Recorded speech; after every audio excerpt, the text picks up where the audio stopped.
What an incredible weekend that was. All across our city, Crosspoint stepped out of the building and into the community, serving alongside local schools, nonprofits, outreach partners to bring hope and sharing some love. Way to go, Crosspoint, and it's really good to be back together with you this weekend. So, hey, I'm Eric, and a special welcome to anyone who's joining us for the very first time. We want you to know that Crosspoint is a church where you can be a part of no matter where you live or what you believe about God, because around here, we don't believe church is a building or a place on a map or even a time on a calendar. It's people are living on a movement that Jesus started, and we're a place where it's okay not to have it all together. So whatever brought you here, we're really just glad that you're joining us today.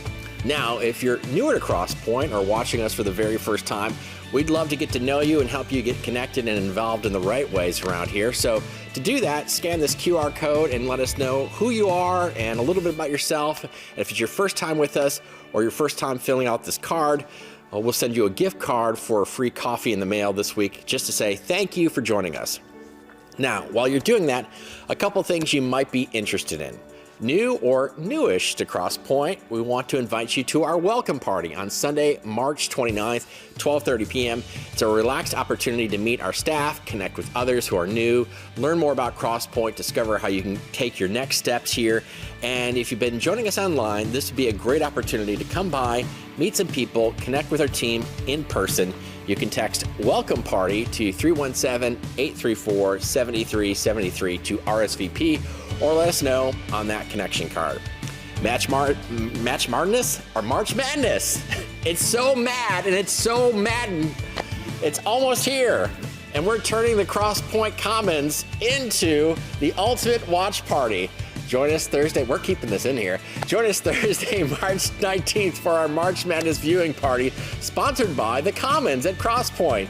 Grab your team or coworkers and join us here at the Commons for games on the screens and free Ale Emporium appetizers throughout the day. You can watch, work, or just hang out with your fellow fans if you want. Stick around for the Thursday early weekend services. Our March Madness after party is also going to be happening that night after that Thursday service.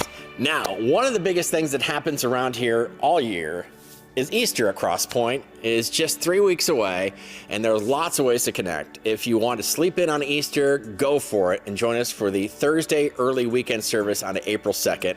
We'll also have 2 Sunday Easter services on April 5th, and you can watch online all throughout the course of the week. Now start making your plans to be with us and think about who you might invite to sit with you or watch with you. Easter is a great weekend to invite someone. One of the things that makes Easter at Crosspoint so special is ordinary people like you helping others have a great experience. There are opportunities to serve coffee, welcome guests at the doors, or help with Crosspoint kids as the next generation learns what it means to know and follow Jesus. Our goal is that every person who walks through the door feels welcome, and you can be a part of that. Let us know if you'd like to help. And if Easter isn't exciting enough, we'll also be celebrating water baptisms in all of our Easter services. If you're interested in taking this next step in your faith journey, we'd love to celebrate that moment with you. Just scan the QR code or let us know on the digital connection card. All right, we've got a great service today. The best relationships and marriages don't just improve life, they shape who we become. But what if the real question isn't finding the perfect person, but becoming the right kind of person? Before we hear from Curt, this next song reminds us that the people closest to us often shape the people we're becoming. Check out this song from the band.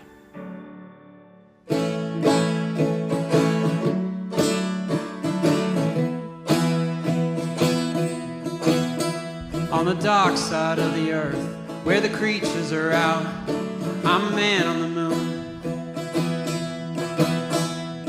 Midnight round my neck, sunrise on my breath, I still wait for you.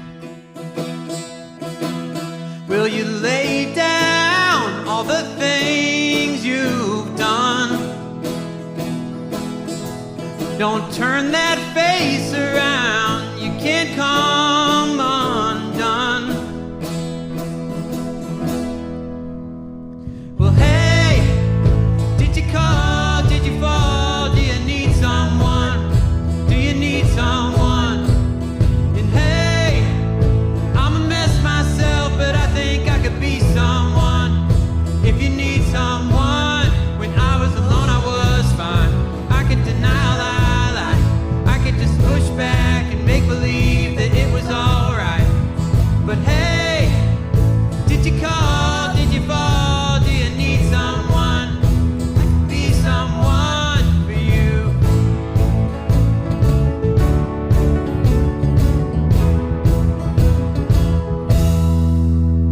There's gold in your eyes, and this rosy fingered light, like a man on the moon. Out of sight, out of mind, never raised the alarms. Yeah, I'm just like you. Would you lay down all the things you've done? Don't turn that face around, you can't come undone. Well, hey, did you call, did you fall, do you need someone, do you need someone? And hey, I'm a mess myself, but I think I could be someone. If you need someone, when I was alone I was fine. I could deny a lie, I could just push back and make believe that it was alright. But hey, when you call, when you fall, when you need someone, I could be someone for you.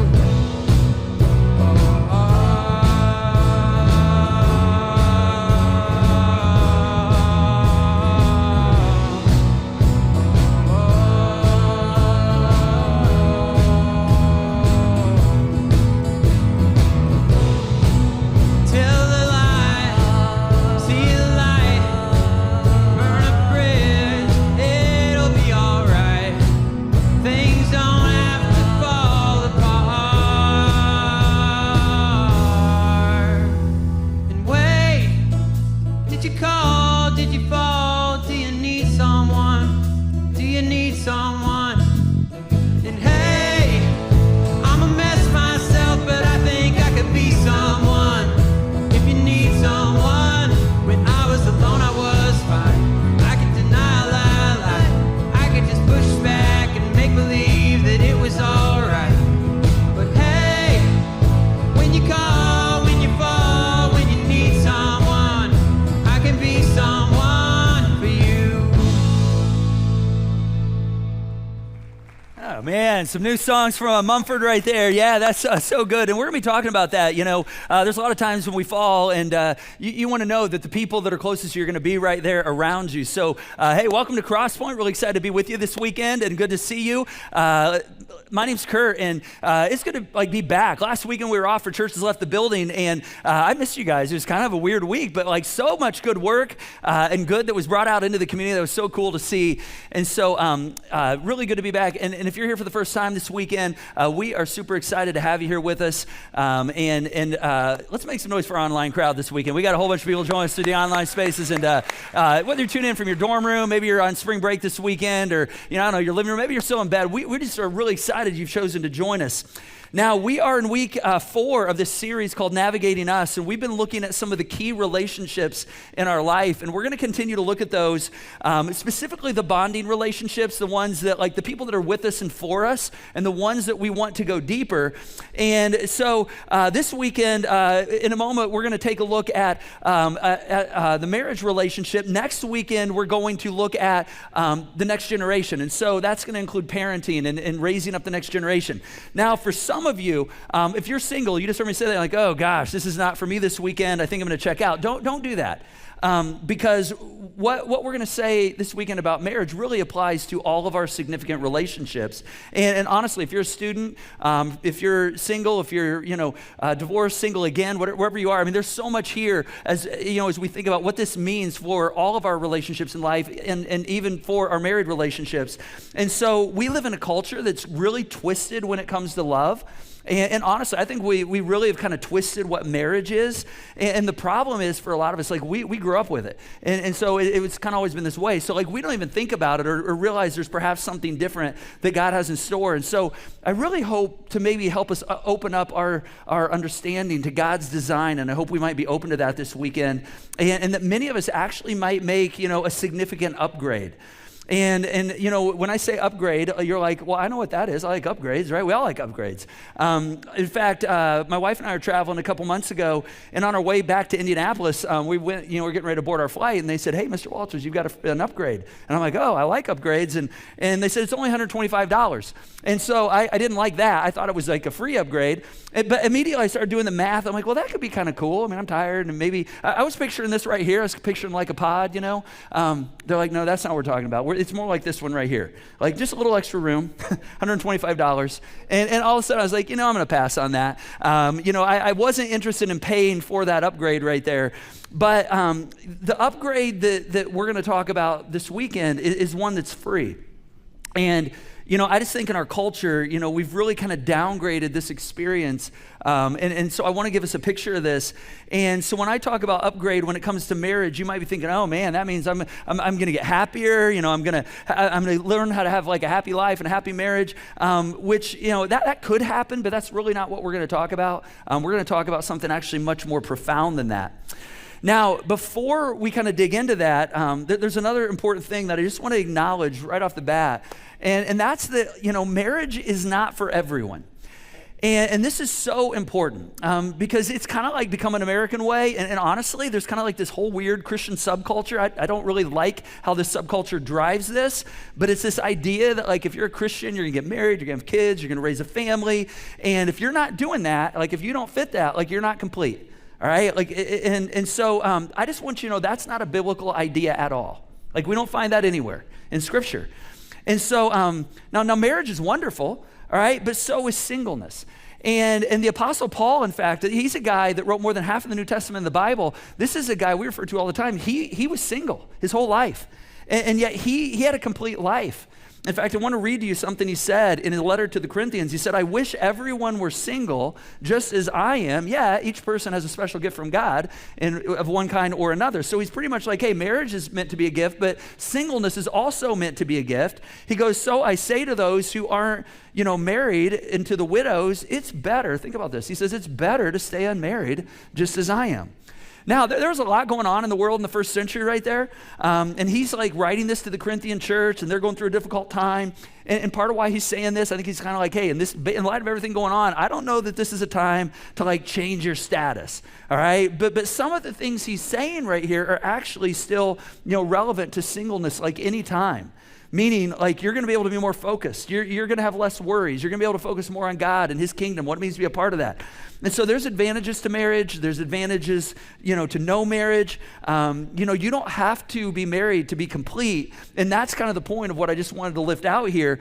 A man or a woman's not going to complete you. And I know we have Jerry Maguire, right? We have this right here. You complete me. We're like, oh, like every wedding I do that, like I want that in my wedding. I'm like, it's cool, but it's not true, all right? It's just not true. And so, in fact, if we go into marriage thinking that like the person I'm marrying is gonna complete me, listen, you're gonna be frustrated. You're gonna both be really, really disappointed because the only relationship that actually has the ability to complete us is a relationship with Jesus. And that's actually the relationship that completes us. That's the one that transforms us. That's the one that brings this, lifelong, ongoing healing to the broken, fractured, wounded, the places where we feel like we're not fully complete. That's where that actually begins to take place. And so if you're single and you think, man, if I just could marry somebody, it's going to complete me, that's a bad idea. But I will tell you, if you go into marriage saying, well, I know Jesus is the one that actually does that, and it is a lifelong process, and you enter into marriage with that perspective, you're going to have a much healthier marriage, and you're gonna enjoy life, and you're not gonna have all these misplaced expectations. And so all that to say, as we talk about marriage, it's important. It's not for everybody. Singleness is important as well. So, and I'm talking to single people, by the way, right there. I just want to make that clear, because some of you are married and you're like, oh, okay, marriage isn't for everybody. That's all I needed to hear, I guess. I just want you to know, if like you're married, you already made that decision, all right? So you're already in it. And that just like goes to show that it's really important to make good decisions when it comes to marriage. But if you are married, we're going to talk about the upgrade. What does it mean to upgrade that relationship? And I want to share a few things from Pastor Jeff Jones that I heard recently. And usually when something like really lands with me, I'm like, man, this is like transformational. I'm like, okay, you need to hear this. How do we help everyone kind of grasp this? And so there's a phrase that he had. I want to show it to you that was kind of a definition of what marriage is. Here's what he said. He said, marriage is a promise to love one another as you grow in Jesus and build a shared future that reflects the character of Jesus. Now, if you're not a Christian, you probably have never heard this before. And by the way, we're really excited you're with us, tuning in with us. All right, and there's a few churchy phrases in here, and I'm going to explain them, because anytime we use churchy phrases, like, okay, we got to explain those. All right, but if we're talking about an upgrade, then we actually have to go back to the originator, the person who designed this. Marriage is designed by God himself. We have to go back to the originator and say, okay, God who designed this, what was your intention for this? And even if you're a Jesus follower, all right, you still may not have heard some of what we're going to talk about here. Now, if I did your wedding, or you've been to a wedding that I've done, you're going to know some of this stuff, because like I build this into every single wedding and talk it through with every couple, all right? And so I want us to take a look at the foundations of a marriage covenant, the promises that make that up, and these are really what kind of the two things that make up a marriage relationship. And so we have to go all the way back to Genesis, and we find this. Here's what it says in Genesis 2. It says, for this reason, a man shall leave his father and mother and cleave to his wife. All right, now this is the promise or the covenant of loyalty right here. It could also be called the leave and cleave principle. All right, like I'm gonna leave my family of origin, that's where I've been like most committed up to this point in my life. That's been my highest level of human commitment, has been to my family of origin. And when I am joined to my spouse, every relationship from that day forward pales in comparison. I mean, I'm not talking a close second. Like even my family of origin is a distant, like pales in comparison to my loyalty to the one whom I chose to marry. That right there, that's the promise or the covenant of loyalty. Scripture writer goes on and says, and the two will become one flesh. And so right here, we see what's called the promise or the covenant of intimacy. And so this is what was once two, now is together as one. More and more your stuff is my stuff, more and more connected, less and less alone, more and more, your dreams are my dreams. I mean, we're still ourselves, but like there's a merging of these lives. There's a oneness that begins to happen. And then the writer goes on and says, the man and his wife were both naked and they felt no shame. Now, naked here is like a fascinating metaphor. Some of you are going, that's the part I'm getting to right there. That's where I want to get. And the writer does mean a physical nakedness, but he also means a relational and a social and an emotional and a mental nakedness. This sense that like when I'm with my spouse, there's nothing between us. There's no cold shoulder. There's no like I'm holding the cards close to the vest. I mean, I'm not hiding anything. The writer says you can be open and honest and completely vulnerable with this person. And he says, guess what? It's okay. So those are the two covenants right there. We have the promise of loyalty, or the covenant of loyalty, and the covenant of intimacy. Now, really, really important distinction right here. This is a covenant, not a contract. All right, for a lot of us, we view this relationship, and this is where things have gotten really weird in our culture, as a contract. We say, well, as long as you hold up your end of the deal, I'm gonna stay in it, all right? But the moment you don't hold up your end of the deal, like I'm out, right? But that's a contract, that's not a covenant. Now, we all know contracts. I recently had to end a contract. I had a contract with a vendor that we'd been in a relationship for a number of years and had really good service. And all of a sudden, like things just didn't like go well last year. And so like we were like, well, like you didn't do your job that you said you were going to do in the contract, so we ended the contract. All right, we have a lot of contract vendor consumer relationships. Like when you go to the grocery store and pick out, your produce. You might go to a certain store because you're like, man, they have amazing produce. Well, that's a vendor, consumer relationship. That's a contractual relationship. Because the moment that produce goes down in quality, you go, man, I feel like I'm paying the same price, but I'm not getting like as good of goods. And you're like, I'm out of here. Like I'm gonna take my business somewhere else, because that's a contract type of relationship. God is saying, hey, marriage is not a contract, it's a covenant. In fact, all the way God works through the church, the way God works in relationship in the church and with human beings, it's all covenantal. meaning that it's not conditional based on someone's performance, whether they did their part or not. I mean, it's good when they do, right? Like, it makes life better for everybody. But I made a promise, and the only condition is my character, because I actually made it a covenant or a promise to you, a sacred promise. So Jesus one day picks up these verses we just read from Genesis, and he kind of repeats them, and the religious leaders come at him, and they're kind of like trying to put him in a corner, and they're like, hey, Jesus, why did Moses say those things? I mean, if this is, covenantal and it's supposed to last forever, they say, why did Jesus command that, a man at times should, be able to divorce his wife? And so, they're trying to like pin him in a corner, but at the same time, Moses, he had to address this, because part of why he made some provisions here was because women had no rights back in the first century, and definitely not before then. Thank God we've made progress. But he's like, women shouldn't just be bound in a relationship where a man is in a relationship but like isn't fulfilling his end of the deal. And so here's actually, what happened here. Moses, Jesus says, made an accommodation. He didn't command anything. He actually made an accommodation. He actually allowed something, and Jesus tells us why he did this. Here's what he says. So he said to them, because of your hardness of heart. That's the reason. He said, because at one time your hearts were pliable and soft, you wanted to serve your spouse, but because your hearts get hard, Moses allowed or made a provision or an accommodation for you to divorce your wives. From the beginning, though, it was not so. And so basically Jesus is saying this is an accommodation because of our brokenness, because our hearts get hard. What once we just love to serve and put the needs of our spouse and the other person ahead of ourselves always. Hey, I don't care what I need, I'm going to put what you need in front. I'm always going to go to the back of the line. But over time, it's kind of like, okay, now I want you to take care of me, and how about my needs? and I'm the central figure here. And so our hearts over time get hard, and so we don't have time to do a deep dive on divorce. But there's another scripture that I'll just reference that the Apostle Paul picks up on this, where he says, those of us that live under grace, if we've entered into a relationship with Jesus and we live under grace, no longer the law. And he says, so those of us that live under grace, we actually owe it when somebody else violates us, even in a marriage, to give them the chance to change. Now, that doesn't mean if you're being abused or there's like emotional or physical abuse, you just need to stay in it. You probably need to get out of that immediately. But it does mean that like you work through a mediator, a counselor, a pastor, and say, okay, is there an opportunity to restore this? We actually owe that. All right, and so each of these cases are different, but these have to be navigated in community, and we won't get any deeper into that. But the point here is covenants have a staying power. Like there's moments where I'm like, well, I'm just ready to walk out. I don't feel it anymore. They have a staying power. I'm going to stay. That's where the magic of marriage begins to happen, right there. And there's something good ahead, but sometimes I have to stay in it a bit, even longer than often we want to actually get to that point. Here's a researcher by the name of John Gottman Institute. You may have heard of him. And they've done all this research over like 40 years of couples, hundreds, thousands of couples. And they tried to like isolate this a number of years ago and say what, the relationships that like flourish, what makes them flourish? And the relationships that are floundering, like what makes them flounder?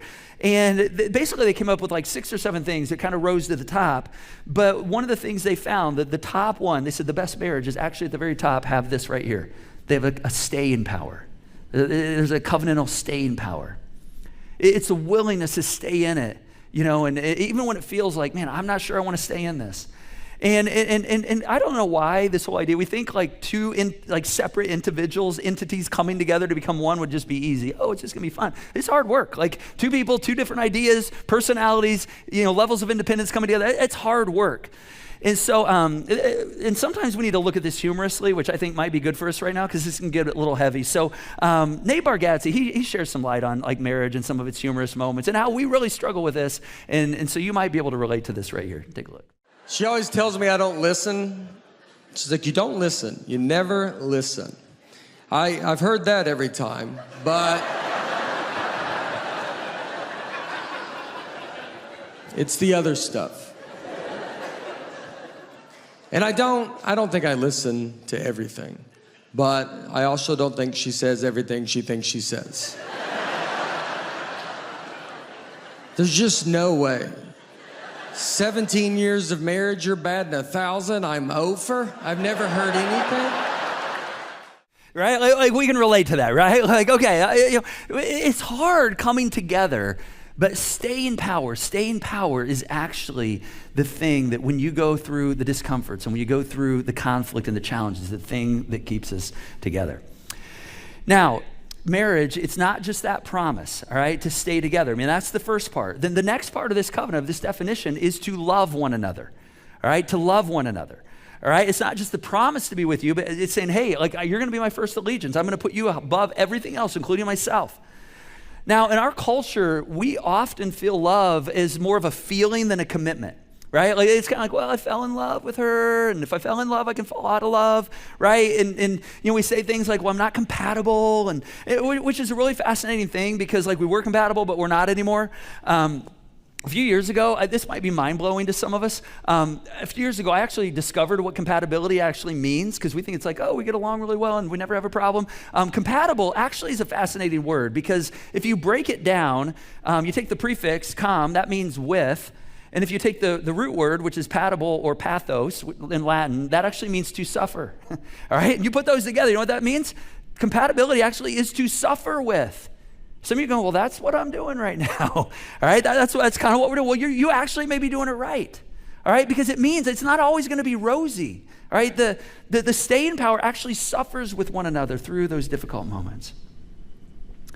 That's why that cover song that the band did from Mumford Sons was such a cool connect there because it's just like, hey, when you fall down, listen, I'm not going away. I'm going to be there. Like there's a staying power.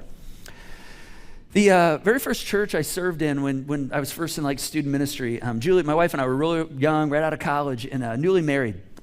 And we got invited to go to a birthday party of a couple that had been married for 66 years. And he had retired, but he'd been the dean of the seminary, the school we went to, and so he was very well studied and theologically studied, and their name were Gene and Agnes. And there were about 100 people at this party, 66 years, that's a big deal. And so in the midst of this, they decided to ask them some questions, whoever was hosting. They said, hey, tell us, like, how'd you get here? Like, what are some things we can learn from the two of you on your journey of 66 years? And they asked the question, they said, what's the key to 66 years of marriage? And some wisecrack, like yelled out, hey, a happy wife is a happy life, right? And we've all heard that. And Gene was not a fan of that. He looked at the guy and shook his head. He's like, no, that's not it right there. And he was a very thoughtful person. He sat there and he thought for a moment. And then he said, this is, I think, the key to 66 years of marriage. He said, it's waking up every single day with the full awareness that we're two separate individuals and we can go our own separate ways, but it's choosing still 66 years later to go together as we approach today. That we're going to choose to go together. I thought, wow, that's worth money right there. Because see, in our culture, it's easy to go, well, yeah, I mean, it's a bummer. I don't feel it anymore. And that's not love. That's something else. That's like called romance. Like romance is good, right? Like I'm all for romance. But like Julie and I have been married a long time, and there's times we have romantic feelings, and I'm gonna be honest, there's times we don't. All right, but what we do have is a commitment to love one another. So see, the opposite of love, we often think it's hate. The opposite of love is not actually hate. The opposite of love is actually selfishness. And so love is when I say I'm not going to be selfish, I'm actually going to do the opposite. I'm going to be selfless, and I'm actually going to put, set myself aside to put the needs of the other ahead of myself. This is what Paul was talking about in 1 Corinthians, this passage we read at weddings all the time. Love is patient, love is kind. It's not self-seeking. It's not self-focused. It keeps no record of wrongs, doesn't keep a ledger. And then Paul goes on in one of his other letters, and he defines it this way. He says, do nothing out of selfish ambition or vain conceit. All right, and this is true of any relationship. This is like the ethic right here. He says, rather in humility, value others above yourselves, not looking to your own interests, but each of you to the interests of the others. And so what Paul's saying is love is actually setting myself aside. This is a guy, by the way, who was single his whole life. He's saying it's setting my preferences, my comforts, my expectations of the other. I'm going to set all that aside, and I'm actually going to make a powerful choice to actually put the other person first all the time. I'm telling you, when there's a mutual, two people mutually do this, wow, that's a powerful thing right there. Every now and then, I meet with couples and I do some like kind of what I would call crisis counseling. I'm not a therapist. You don't want me to be a therapist. I'm not trained that way, but I do like meet with couples that are going through a difficult patch. And my main goal is to try to help them like, identify like what are some things resources, counseling we can do to go forward.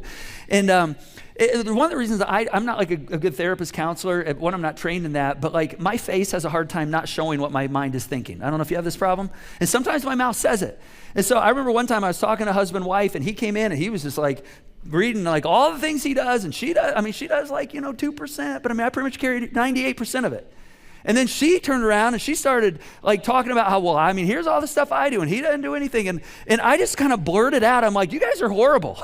and I'm like, that is not what I should probably say in that moment. But like I need to get their attention.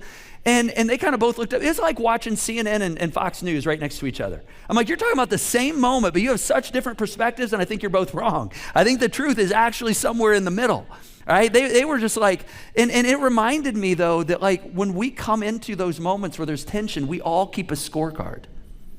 I don't know if you've noticed this, but like this is part of our broken, like sinful nature. We naturally, you can easily point out all the stuff I do and minimize the stuff the other person does, and then each person has their list. Which again, it's kind of not a funny moment, but Nate Bargatze actually has a little something funny to say on this as well, which might be helpful to us. My mom did my dad's laundry growing up, so I thought all wives do husband's laundry. And I've always done my own. And to be honest, I felt it had been forgotten about over these past 17 years. The sacrifice I was making that other husbands didn't have to make.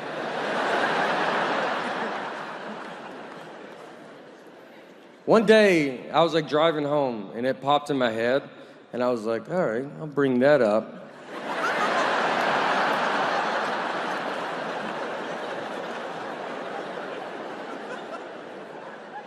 I mean, I didn't bring it up that day, I was like, I'm sure there will be a time where we'll be in some fight, I'll be losing this fight,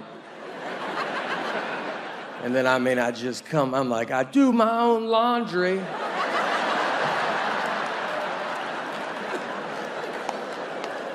She's like, fight's over.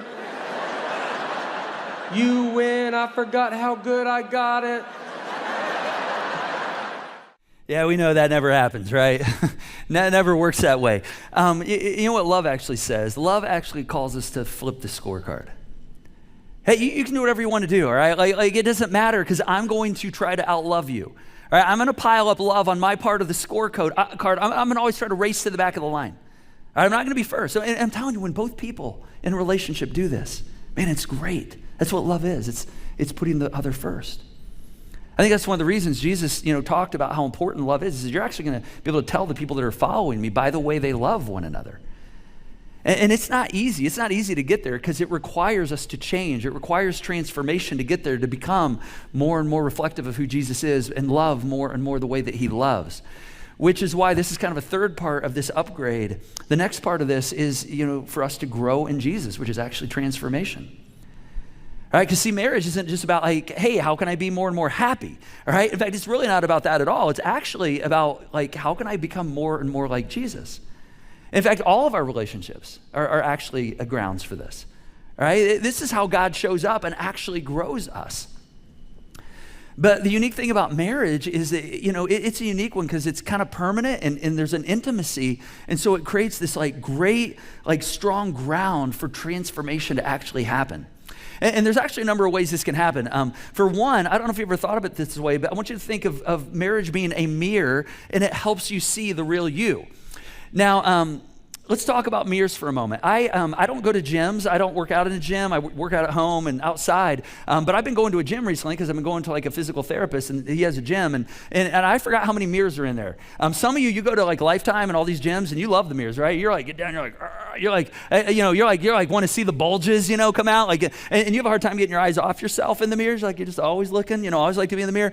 The other day I was in a physical therapy session, and I was supposed to be doing these squats, and my guy says, hey, I want you to watch yourself in the mirror. And I'm like, I don't like what I see right there. And who is that dad bod, right there, by the way? I don't like that body. That's what happens over time. And so, but mirrors actually tell the truth, right? Like they actually tell us the truth. And so, sometimes even the people you love won't tell you the full truth. Like you go out and you say, honey, does this look good on me? And you have to pause, right? You're like, do I want to sleep indoors tonight, or do I want to sleep outdoors tonight? And so, but mirrors, like mirrors, will scream at you. They'll be like, don't wear it, put it away. Because mirrors don't lie. They tell you the truth, right? So marriage is one of those relationships where we get reflected back to us. Like we see back how we're really doing. And when you think about it, you're in proximity to the people that are closest to you, right?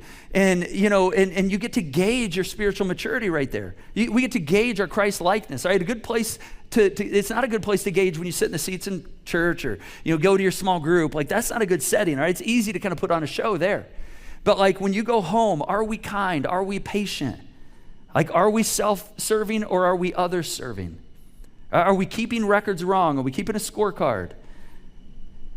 And this kind of displays our maturity. And over the years, I feel like I've done pretty well in other spaces, but man, I can go home at times and I'll say something to Julie and she'll look at me and she'll be like, oh my gosh, that was like one of the most hurtful things. I'm like, I don't even know where that came from. God, like what happened? Why did I even think that? Why did I say that right there? What's up with this? And so marriage just has a way of like helping you see the real you. And not only though is marriage a mirror for us, marriage also is a means of transformation. See, this is one of those relationships God can actually use to grow us into more and more Christ-likeness. All right, and that doesn't happen usually in the easy seasons. It's almost always in the difficult seasons, which is why I love the writer James in the New Testament, because he right off starts the bat talking to people who are struggling and suffering, and he's pretty much like, hey, it sucks, I'm so sorry you're going through what you're going through, but like this is part of what God uses to actually grow you, and this is actually true in any relationship. So when we go through conflict or we go through disappointment, that's actually what we would refer to as resistance training. Now, I have been doing some resistance training. I actually graduated from my therapy. I'm 8 weeks out of like having a knee replaced and, just graduated, and they're like, hey, you can go home and just do your therapy at home. You're doing weights now and resistance. And my therapist was like, hey, I can just send some stuff home with you. You're welcome to come in every 2 weeks if you want to, but I'm like, no, that's what I want to do. I want to come in every 2 weeks. And he looked at me, he's like, why do you want to do that? Like you kind of know what you're doing. I said, well, I know myself. And what I know is if you give me a routine to go home and do, I'm going to choose the one that's the easiest. All right, like I'm just naturally gonna choose the one that has the path of least resistance because I know myself.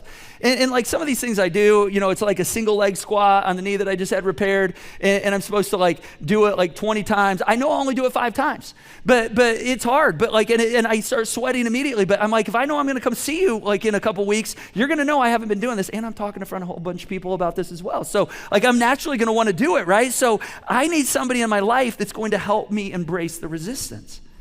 Right? Because that's how we grow. And it's weights, it's cardio, it's stretching ourselves. In fact, I want you to ask yourself a question. If you're feeling some of that right now in a relationship, I want you to ask yourself, what if we actually saw some of those moments of conflict and resistance as an opportunity? An opportunity for growth, an opportunity to say, okay, what is God wanting to teach me right here? All right, how can I grow in my understanding or grow to love better? Help me see what I'm supposed to do here, God. Or maybe it's through a season of disappointment or an opportunity to serve. And you're like, man, I really don't want to do this. This is the last thing I want to do, but I'm going to serve my spouse this way. Or because I want to not just like express more feelings of love. I actually want to put my love muscles on. I want to grow my love muscles. All right? I want to embrace the resistance.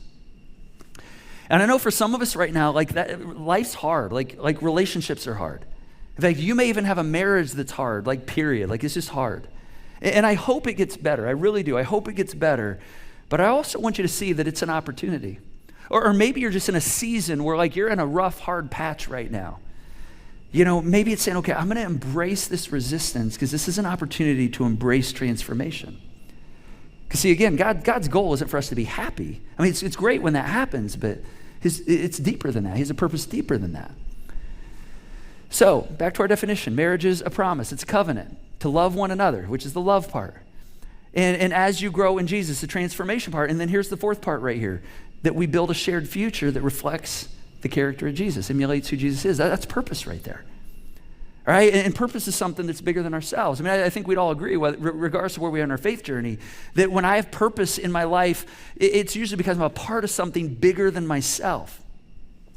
Now, for those of us that are Jesus followers, I want to show us something. Jesus says, hey, here's one of your things I really want you to be focused on in life.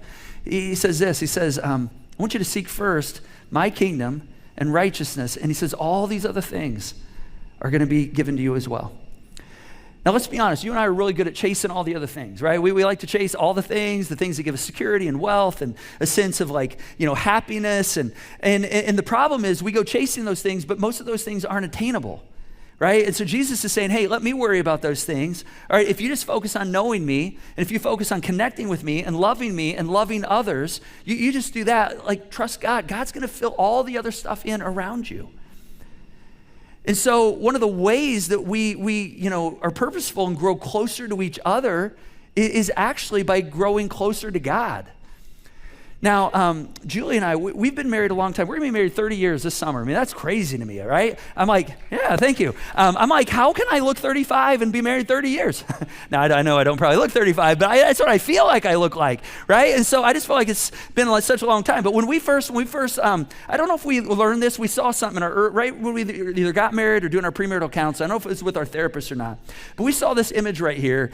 And, this was drawn out for us. And it's such a good image because it's very simple. And as you look at this, you have to remember, you have to just imagine the girl's not as young as she looks, all right? We were young when we got married, but not that young right there. So there's a lot of ways to grow closer to God or to each other, but this image says, when you begin to grow closer to God, what actually happens is it draws you as a couple closer to one another.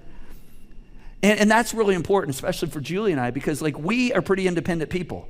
And we both are wired to be independent, so it's easy for us, like railroad tracks, to just kind of go our own direction.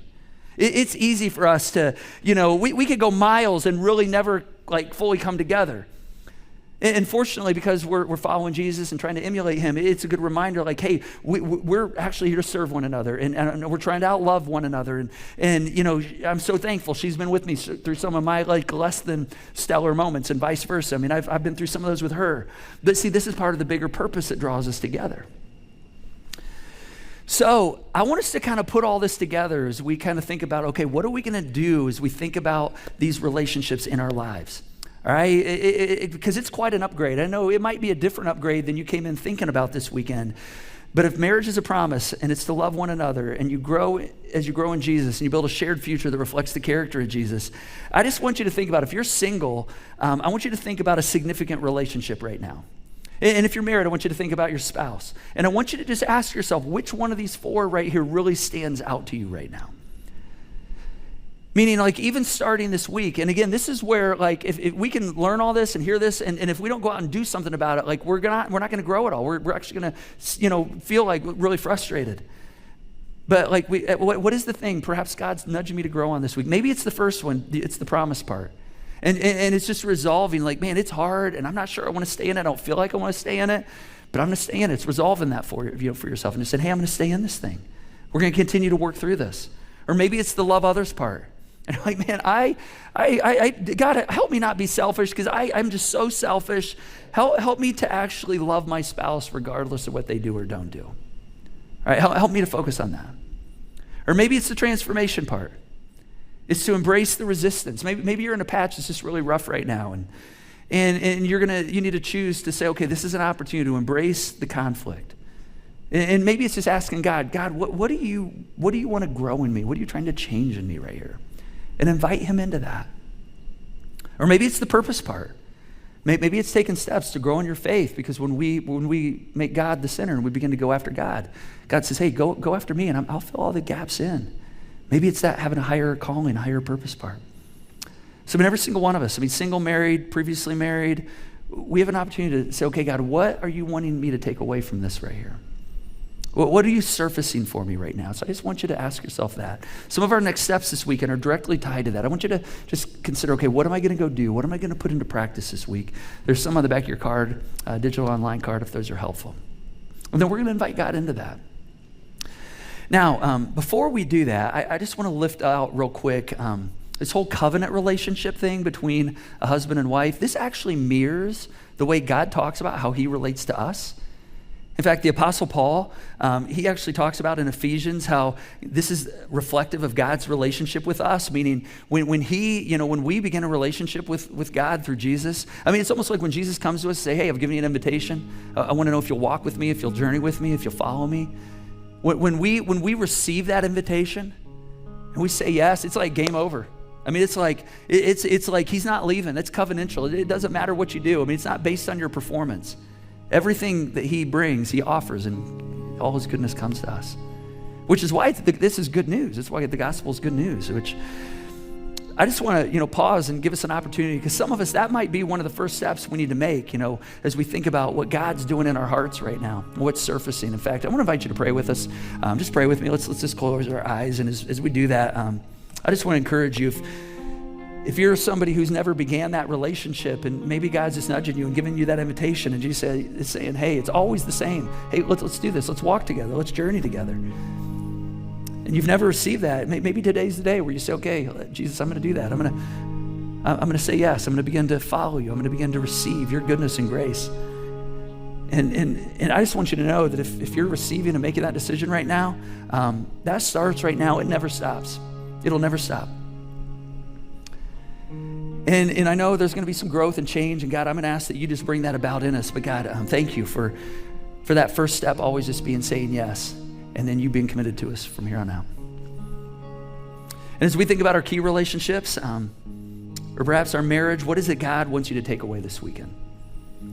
All right, is it a promise? Is it getting rid of some unselfishness? Is it embracing resistance? Maybe saying, okay, we're going to go harder after God so we can draw closer together. Whatever it is, God, give us the ability and the strength to do that.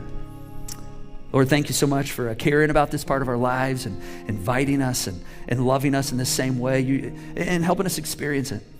And thank you for your patience with us as well. Help us to build on you, because we know that's a firm place to be. It's a secure place, because you'll never let go. You'll never give up on us. And we just thank you for that. And we want to reflect that. And we pray these things in your name, Jesus. Amen. Hey, let's go ahead and stand. The band's got one more song. We're going to sing this together.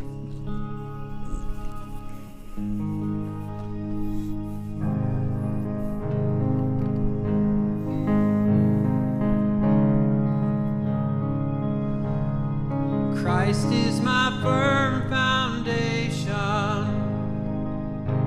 the rock on which I stand when everything around me is shaken. I've never been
for watching. All right, before we go, if you've got something going on in your life, something you've been carrying or something you're facing, and you'd like some prayer to help you navigate that, we'd love to pray with you today. Simply text the keyword "need prayer" to 317-834-7373, and our prayer team will reach out to you later today.